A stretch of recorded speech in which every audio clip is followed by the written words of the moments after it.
এটা তুমি কি বলছো বালবীর? কোন দণ্ড? কি শাস্তি? আমি কিচ্ছু জানি না বালবীর।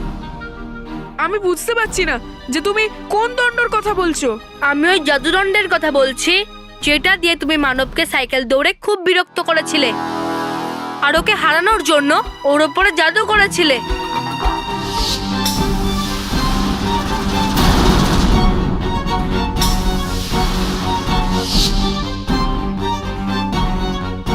বালবীর, আমি মানবকে বিরক্ত করিনি। আর আমার কাছে যদি কোনো জাদুদণ্ড থাকতো না, তাহলে সাইকেল রেস মানব নয় আমি জিতে যেতাম। তুমি সেই জন্য যেতনি মন্টু, কারণ সর্বশেষে সত্যতারই জয় হয়।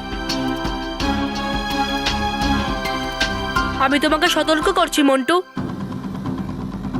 যে দণ্ডটা তোমার কাছে আছে সেটা খুবই বিপজ্জনক এবং শক্তিশালী, আর সেটা পৃথিবী লোকের কোনো সাধারণ মানুষের ব্যবহারের জন্য নয়।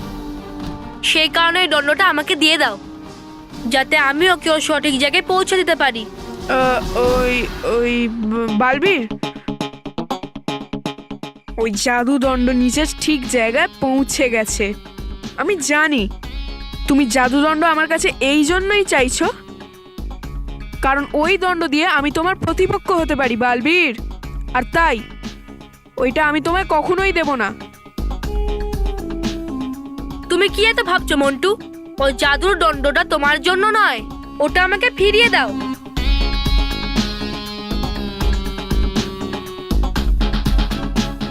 বালবীর, আমার কাছে তো কিছুই নেই, তাহলে আমি তোমাকে দেবো কি করে? হ্যাঁ বালবীর, যদি তোমার অন্য কিছু চাই তো মন্টুকে বলে দাও, ও নিজের জাদুদণ্ড দিয়ে তোমাকে সেটা দিয়ে দেবে।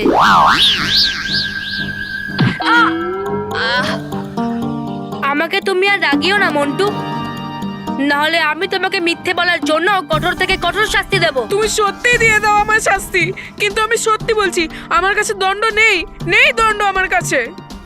ঠিক আছে মন্টু,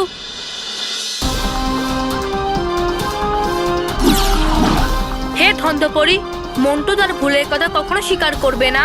তাই করো তুমি এমন চমৎকার যাতে ও নিজে এগিয়ে এসে দেয় আমাকে ওই জাদুদণ্ড আর চায় ক্ষমা।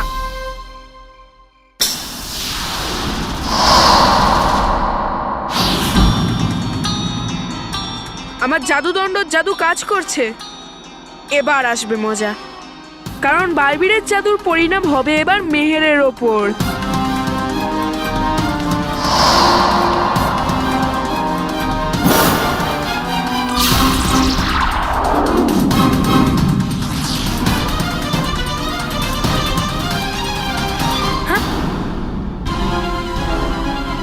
এই মন্টুর ওপরে আমার জাদু শক্তি কাজ কেন করলো না? আর আমার জাদু শক্তি মন্টুর ওপর থেকে কোথায় চলে গেল?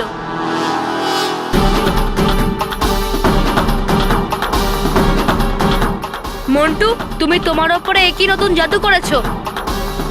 কি করে বাঁচছো তুমি আমার জাদু থেকে? আমি কি করে জানবো বালবীর? আমি কিচ্ছু জানি না। ঠিক আছে, তুমি এভাবে বলবে না। আমি এক্ষুনি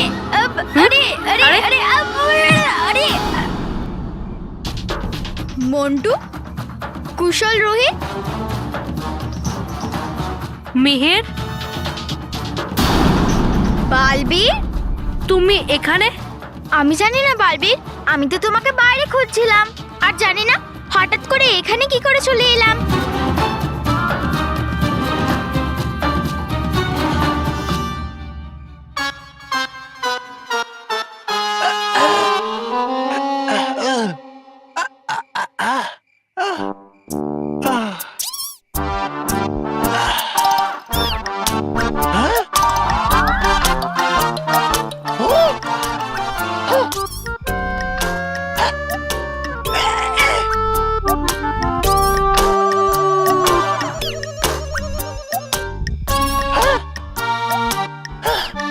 মনে হচ্ছে আমার নিয়ে নিয়েছে পরি ভয়ঙ্করের ওই জাদুদণ্ডটা ওই মোটা ছেলেটাই। হ্যাঁ, দেখলে কি সুন্দর পোড়া কপাল আমার। পুরো দুনিয়ার লোককে ছেড়ে পড়তেই হলো ওই জাদুদণ্ডটাকে ওই মোটা ছেলেটার হাতেই। করেছিল আমার খুব ধোলাই হোলির সময়, কিন্তু এইবার হবে না কোনো ধোলাই। কিন্তু এখন খুব রেগে গেছে শ্রী শ্রী তবা তবা মশাই। আর যখন আসে খুব রাগ, শ্রী শ্রী তবা তবা মশাইয়ের ফেটে যায় আকাশ, কেঁপে যায় মাটি।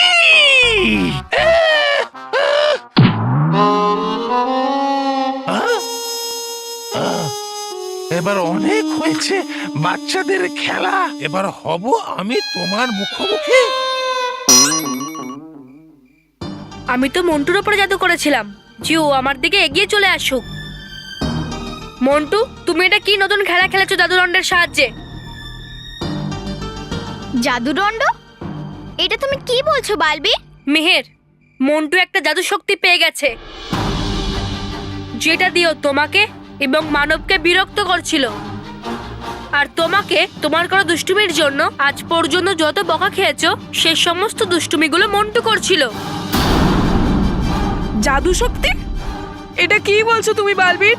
আমি কিচ্ছু বুঝতে পারছি না। আর আমার কাছে কোনো জাদু শক্তিও নেই কিছু। মিথ্যে কথা বলো না মন্টু, আমি নিজে দেখেছি তোমাকে ওই জাদুদণ্ডের ব্যবহার করতে। ঠিক বলছো তুমি বালবীর। এই বোকা কি বলছিস? সত্যি তো বলছি বস, তুমি তোমার শক্তির ব্যবহার তো করতেই থাকো না? হ্যাঁ বস, কখনো কখনো নিজের বুদ্ধিও ব্যবহার করার চেষ্টা করো। বালবীর, তুমি নিশ্চয়ই আমায় ভুল বুঝছো। আর অনেক রাতও হয়ে গেছে, যদি স্যার আমাদের এখানে দেখে নেয় তাহলে আমাদের খুব বকবে। এই চল চল, নিজেদের রুমে চল। আমি জানি মন্টু যে তুমি তোমার জাদু শক্তির সাহায্যে তোমার চারিপাশে কোনো সুরক্ষা কবচ বানিয়েছো, যাতে অন্য কারুর কোনো জাদু তোমার উপরে কাজ না করে। কিন্তু আমার শক্তির সামনে তোমার সুরক্ষা কবচও বেকার হয়ে যাবে। আমি তোমাকে শেষ সুযোগ দিচ্ছি মন্টু, আমাকে ওই দণ্ডটা ফিরিয়ে দাও, না হলে আমি তোমার ওপর থেকে সুরক্ষা কবচ সরিয়ে দেব আর তোমাকে সারা জীবনের জন্য আমি মোড়ক বানিয়ে দেব। না না বালবীর, না না, প্লিজ বালবীর, এরম করো না বালবীর। যদি সত্যিই এরম হয়ে যায় আমি তো মোড়ক হয়ে যাব। কিন্তু জাদুদণ্ডের জন্য তো এইটুকু রিস্ক নিতেই হবে মন্টু। শাস্তি নেওয়ার জন্য প্রস্তুত হও মন্টু। বালবীর নিশ্চয়ই মন্টুর উপর থেকে জাদু সরিয়ে দেবে আর ওকে মুরগি বানিয়ে দেবে। হ্যাঁ, আর যদি না সরাতে পারে তাহলে রেগে গিয়ে আমাদের মোড়ক বানিয়ে দেবে। এই জন্য ভালো এটাই যে আমরা দুজন এখান থেকে পালাই। আরে পালাও! ও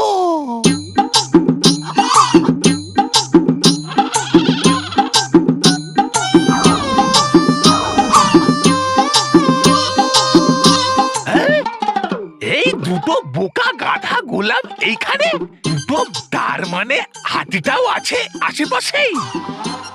এক্ষুনি আমি যাচ্ছি আর ছিনিয়ে নিয়ে পরি ভয়ঙ্করের ওই জাদুদণ্ডটা ওর থেকে। হ্যাঁ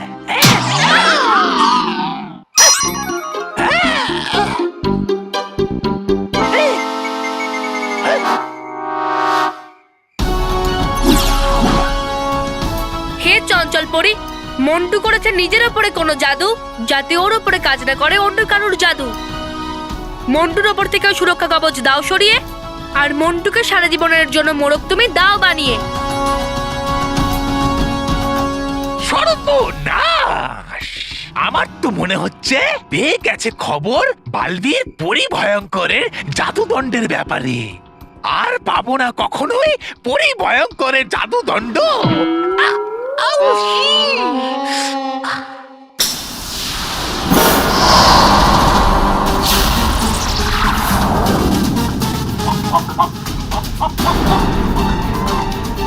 মেহের,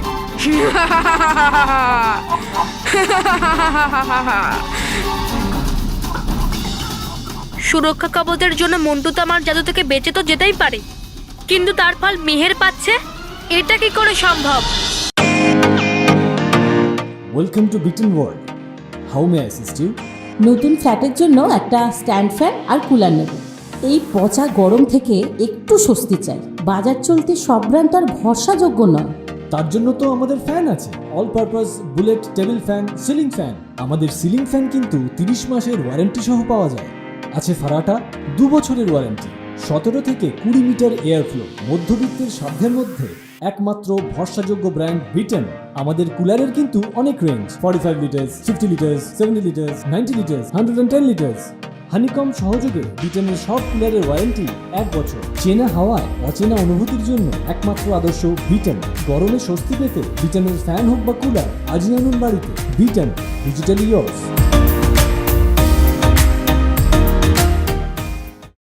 তুমি আর আমার কিচ্ছু করতে পারবে না। ওই কি বলো তো, তুমি আমার উপর যা জাদু করবে ওই জাদুগুলো ওয়েস্ট হবে। আমি তোমার জাদু এই বেচারা আর ভালো মেহেরের ওপর দিয়ে দিয়েছি। ওই জাদুর পরিণাম এই মেহেরের ওপর দেখা যাবে। বেচারা সাধারণ আর ভালো মেহের।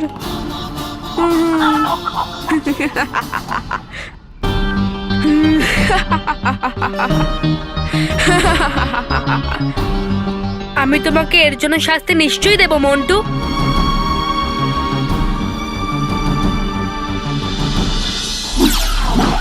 হে চঞ্চল পরি, তুমি আর করো না দেরি, আরে আবার মেহের হয়ে যাক তাড়াতাড়ি। হ্যাঁ বারবি, এটা কি হলো? তুমি তো মন্টুর উপরে ম্যাজিক করেছিলে না, তাহলে আমি কি করে বদলে গেলাম? মেহের, মন্টু তার উপরে হওয়া প্রত্যেক প্রহারকে তোমার দিকে ঘুরিয়ে দিয়েছে। কি? আর এই কারণের জন্যই আমি মন্টুকে তার দুষ্টুমির জন্য আমি শাস্তি দিতে পারছি না। আর আমি ওই জাদুদণ্ড মন্টুর কাছ থেকে ততক্ষণ নিতে পারবো না যতক্ষণ না জাদুদণ্ড ও আমাকে নিজে ফিরিয়ে দেয়। আর আমি এটাও জানি যে ও নিজে থেকে আমাকে ওই জাদুদণ্ড ফিরিয়ে দেবে না। আমি বুঝে উঠতে পারছি না যে আমি কি করি, কারণ মন্টু ও এখনো বাচ্চা আর ওর ওপরে আমি কোনো ভারী শক্তির প্রয়োগ করব না। কিন্তু ওর হাতে ওই বিপজ্জনক জাদুদণ্ডটা আমি ছেড়ে দিতে পারি না। আমি ঠিক বুঝে উঠতে পারছি না যে আমি কি করব। বালবি, শক্তি খুবই প্রয়োজনীয় যে কোনো যুদ্ধ জেতার জন্য, কিন্তু সব যুদ্ধ শুধু শক্তি দিয়েই তো জিতে যায় না। আমাদের শক্তির সাথে সাথে শত্রুর ওপর আক্রমণ করার জন্য নিজের বুদ্ধি দিয়ে সঠিক কৌশলও বানানো উচিত। তাহলে যদি আমরা শক্তি দিয়ে না জিততে পারি, আমরা আমাদের বুদ্ধি দিয়ে জিততে পারবো। তুমি একদম ঠিক বলেছো মেহের। কখনো কখনো শক্তির থেকে বেশি বুদ্ধি বেশি কাজে দেয়। আর আমি মন্টুর হাত থেকে ওই জাদুদণ্ডটা নেবার কোনো না কোনো একটা উপায় বার করেই নেব।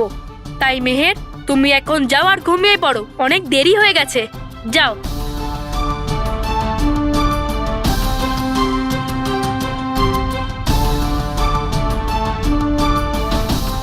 বালবীর, আমি জানি যে জয় তোমারই হবে। আমার তোমার উপরে পুরো ভরসা আছে, কারণ তুমিই তো বলো না যে কখনো কখনো একটু সময় তো লাগতেই পারে, কিন্তু অবশেষে জয় সততা আর ভালোরই হয়।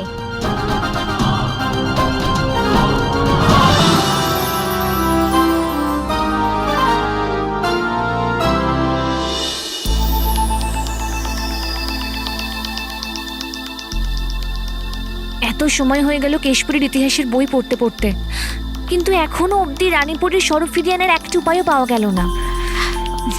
আমাদের ধৈর্য রাখতে হবে গালপুরি। আমার মনে বিশ্বাস আছে খুব তাড়াতাড়ি কোনো না কোনো উপায় নিশ্চয়ই পাবো।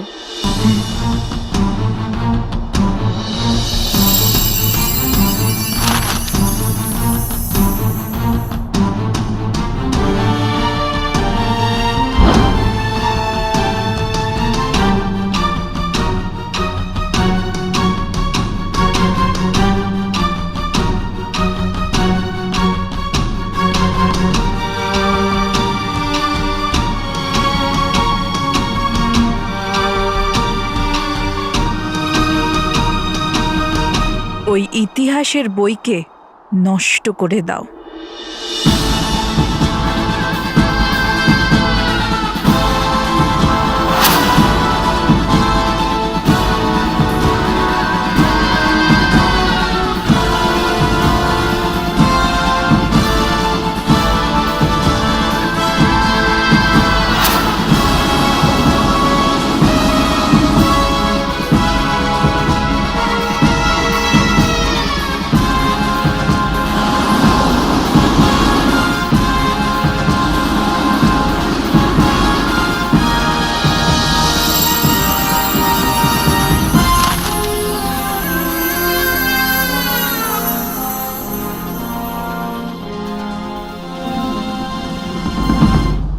উপায় পাওয়া গেছে। পরীরা উপায় পেয়ে গেছি। কি উপায় পেয়েছেন কেশপুরী? আমাদের যত তাড়াতাড়ি সম্ভব উপায়ের প্রয়োগ করতে হবে। আরে একটু ধৈর্য ধরো, আমি শুধু উপায়টা খুঁজে পেয়েছি, এখনো পড়ে উঠতে পারিনি। তাহলে আর সেটা পড়ার জন্য দেরি করবেন না কেশপুরী, তাড়াতাড়ি পড়ুন।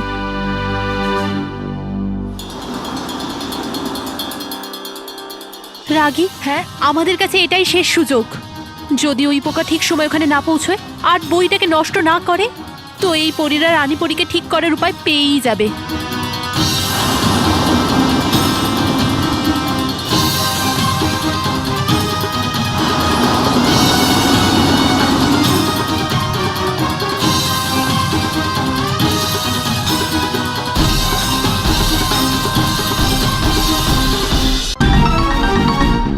রাগী, মনে হয় এই পরীরা উপায় পেয়েই যাবে, আর বালবীর আর রানী পরী মিলে ঝঞ্ঝা পরীকে শেষ করে দেবে। না জেদি, যদি এরকম হয় তাহলে আমাদের শক্তিশালী হওয়ার স্বপ্ন অধরাই থেকে যাবে। না, তাড়াতাড়ি তাড়াতাড়ি।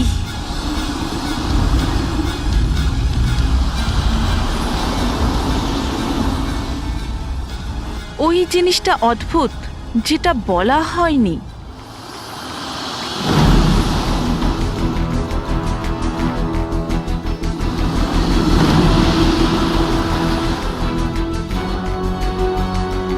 কি হলো কেশপুরী, আপনি কি ভাবছেন? এটা কি জিনিস হতে পারে?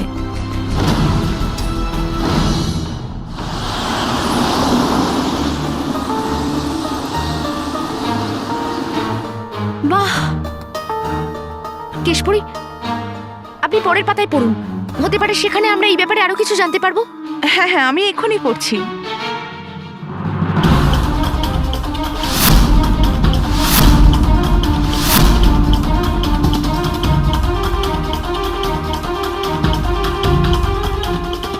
এটা কি করে হলো? এই ইতিহাসের বই মাটির ঢিবিতে কি করে পরিণত হলো? এটা কি করে হতে পারে? এই কিছুক্ষণ আগেই তো। হ্যাঁ হ্যাঁ, এটা কিভাবে হতে পারে? এবার আমরা কি করব? রানী পরীকে পুনরায় জীবিত করার কি উপায় বার করব? আনন্দে থাকুন পরীরা, আনন্দে থাকুন। আনন্দে থাকো রানী পরী, জেদি পরী, আনন্দে থাকো। কি হয়েছে পরীরা? আপনারা খুব চিন্তিত মনে হচ্ছে। কি হলো কেশপুরী, আমাদের দ্বারা কোনো ভুল হয়ে গেছে কি? না জেদি পরী, আসলে এই ইতিহাসের বই থেকে রানী পরীকে পুনরায় জীবিত করার উপায় খুঁজছিলাম, কিন্তু কি ইতিহাসের বই? আর এখানে? সেটা তো পরিলোকের ঐতিহাসিক ঘরে থাকা উচিত না? আমরা সেটা এখানে এনেছিলাম। এটা কি করলেন কেশপুরী? এটা ঠিক করেননি? তার মানে আমরা ইতিহাসের বইতেই পড়েছিলাম যে পরিলোকের ইতিহাসের যে কোনো জিনিস যদি তার স্থান থেকে সরানো হয় তাহলে সেটা নির্ধারিত সময়ের মধ্যেই সেখানে রেখে দিতে হবে, না হলে সেটা কিছু সময় পর নিজে থেকেই নষ্ট হয়ে যায়। হ্যাঁ কেশপুরী, আর কারণ আপনি সঠিক সময় বইটাকে তার নির্দিষ্ট জায়গায় রাখেননি, এই জন্য এই বইটা মাটির স্তূপ হয়ে গেছে। এই কি করলাম আমি? এবারে আমরা রানী পরীকে তার আসল রূপে কি করে ফেরাবো? কেশপুরী এরকম ভাববেন না আপনি, এই ভুলটা আমরা সকলে মিলে করেছি, কিন্তু জেনে শুনে আমরা এই ভুলটা করিনি। হ্যাঁ, আর আমাদের মধ্যে কারোরই এই ব্যাপারে জানা ছিল না। প্রশ্ন এটা নয় যে কে কি জানে আর কে কি জানে না, আসল কথা তো এটা যে এই ইতিহাসের বই শেষ উপায় ছিল রানী পরীকে নিজের স্বরূপ ফিরিয়ে দেওয়ার।